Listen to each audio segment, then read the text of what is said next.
testimonio tiene por sentido dar a conocer lo que fue una época de la historia de la humanidad muy siniestra.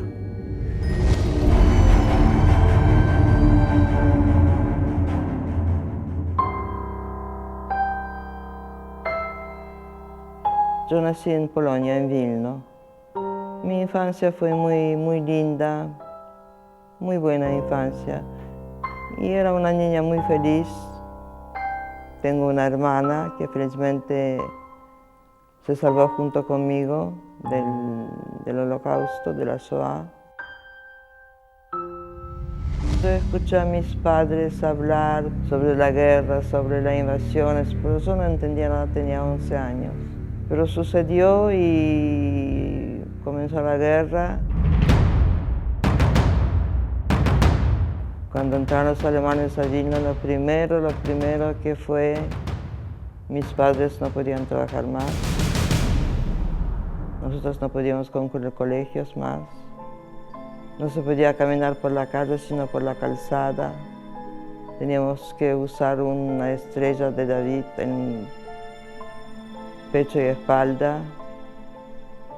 Y en todos los lugares públicos había un cartel que decía perros y judíos prohibido la entrada. Con toque de queda, con racionamiento de alimentos, con hambre, con miedos. A los 3 meses de la invasión se formó el gueto. Entonces tuvimos que abandonar nuestra casa.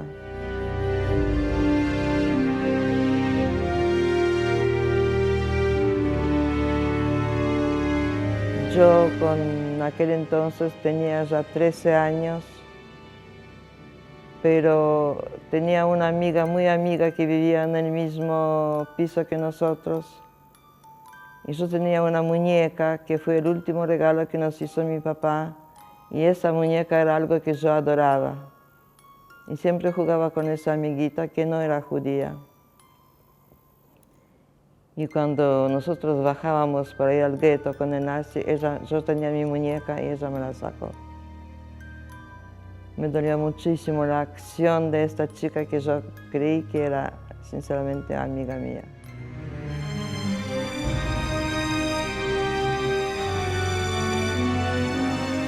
Hubo gente que fue concentrada en guetos, en donde las condiciones de vida se fueron deteriorando progresivamente, las relaciones familiares, ¿sí? Porque casos en donde morían los padres, los niños quedaban abandonados. Pasamos los portones del gueto, que estaba todo amurallado, era una parte de Vilno donde vivían los judíos. Éramos al principio mucha gente y era muy poca la cantidad de lugar, así que en un departamento de 3 ambientes podían vivir 10 familias. Y dormíamos en el piso y a veces no podíamos, dormíamos sentados porque no había lugar para estirar las piernas. Tuvieron que atravesar esa tremenda situación, esa terrible situación de hambre, donde parte de esa población dentro del gueto fue diezmada.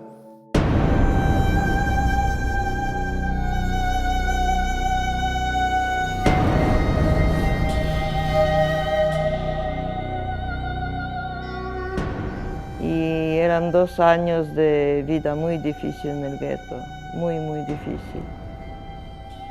Cuando liquidaron el gueto, era una mañana tan fría, creo que hasta el cielo lloró. Traspasamos los portones del gueto y éramos una humanidad convertida en nada.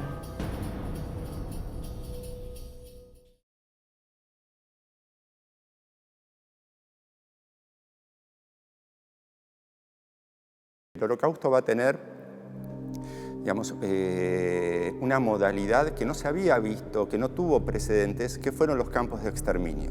Sería como una fábrica aplicada para la muerte. Cuando se toma la decisión de liquidar el gueto, siempre queda esta cuestión de dejar a aquellos productivos. Por eso se hace una última selección cuando liquidan el gueto de Vilna. Los improductivos son enviados, ¿sí?, a los bosques de Ponar, donde ya se habían cometido previamente allí fusilamientos y en donde los van a exterminar.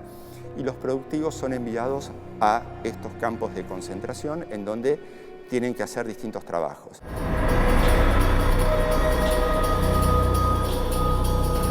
Y ahí se hizo la selección. Los que eran aptos para el trabajo iban a la derecha, y a los que ellos consideraban que no eran aptos para el trabajo, a sus mamás con niños pequeños, a las abuelas, iban a la izquierda.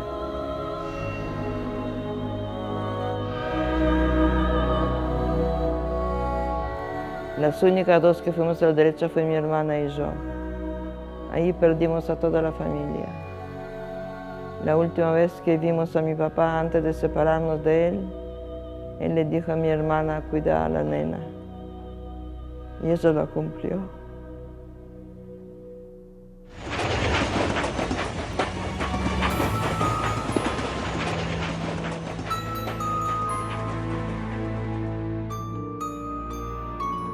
Aquellos que sobrevivieron fueron enviados, ¿sí?, primero a un proceso de deshumanización, porque en ese lugar denominado Central Sauna les sacaban la identidad. Ser marcados, tatuados con números para hacerles perder su identidad, hacerlos transitar por campos a pleno frío, trasladarlos en trenes con destino a la muerte, llevarlos a campos de concentración donde sabían que terminaban su existencia a partir de cámaras de gas.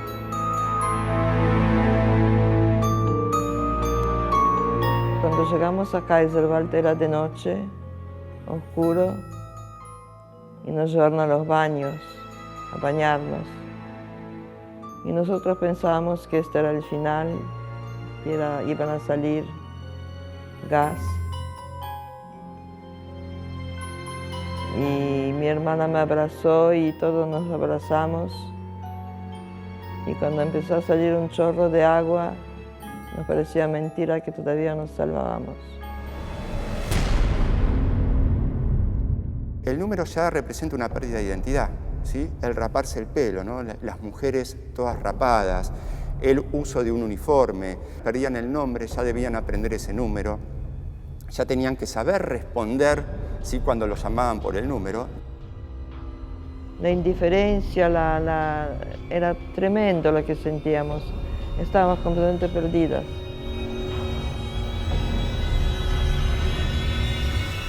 Estos campos después, con ya el avance del ejército soviético, van a ser evacuados. Los prisioneros que todavía estaban en condiciones, como Alemania tiene necesidad de mano de obra porque sus hombres se están desangrando en el frente, tratan de seguir manteniendo a los productivos y los hacen hacer estas marchas, ¿sí?, denominadas marchas de la muerte, hacia, digamos, a la zona occidental, donde todavía podían seguir empleándolos como mano de obra esclava. Y empezó la marcha de la muerte, con 20 grados bajo cero. En la medida que iban cayendo, les disparaban. Sí, fueron terribles las condiciones en las que se desplazaron y en donde no hubo ningún miramiento, ¿no? Aquel que quedaba atrás lo mataban. No sé cuántas éramos, por ahí 2000 personas. Cuando terminó la marcha nos llegamos a 200.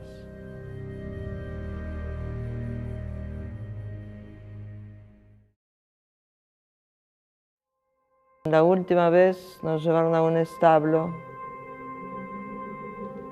nos encerraron adentro y querían prender fuego. Fue cuando entró el tanque ruso, que fue la liberación.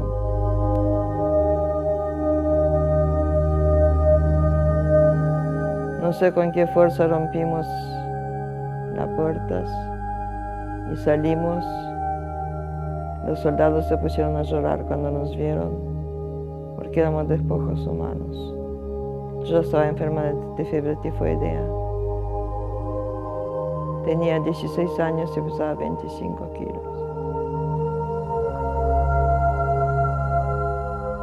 En el momento de la liberación también hubo que sobrevivirlo. Sobrevivir implicaba de repente no tener a sus familias, ¿sí?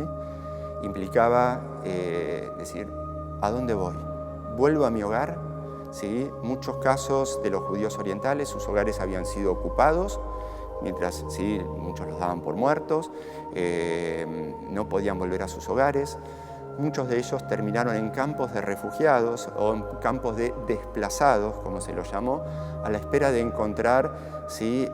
Países que le dieran cupos para poder ir emigrando. Un proceso que llevó sus años.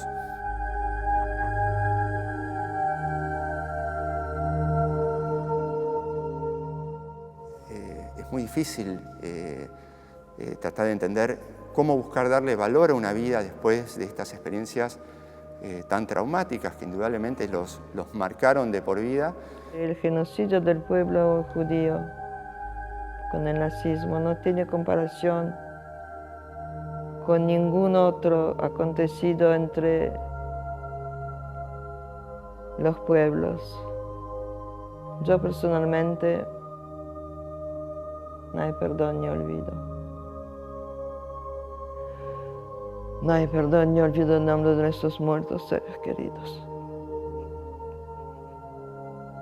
No alcanzaría mi vida para contar todo lo sufrido y todo lo vivido. El mensaje que brindan los sobrevivientes es cómo reconstruir una vida, cómo volver a encontrarle un sentido a la vida y también, en la mayoría de los casos con los que he hablado, es cómo dar un mensaje educativo, un mensaje en contra de la discriminación, un aprendizaje sin el odio de por medio, sino buscando concientizar para que esto no vuelva a ocurrir. No sé cómo sobrevivimos, tal vez porque éramos jóvenes y teníamos tanta fuerza y tanta ganas de vivir. Tal vez porque el deseo de vivir era tan grande, de volver a ser libres, llegamos a ser fuertes. Y bueno, mis hijos y mis nietos saben todo lo que se pasó porque se empezó a hablar. 50 años no se habló. Cada uno de nosotros debe pensarse habitualmente que lo que menos debemos provocar es siquiera hasta la posibilidad de pensar en un daño al otro, que podemos ser distintos, que podemos ser diferentes, que cada uno tiene su modalidad, su forma de vida, su inquietud, su diversidad religiosa, cultural, de origen, etc. Pero que todos nos debemos el respeto al otro en la diversidad, la aceptación del otro y más aún, la valoración del otro como persona. Tratando de contar lo que viví, de que no se repita nunca más. Y realmente yo nunca los llené de odio a los corazones de mis hijos, porque el odio corrompe el alma. Y tengo 3 hijos y tengo 10 nietos. Yo estoy acá.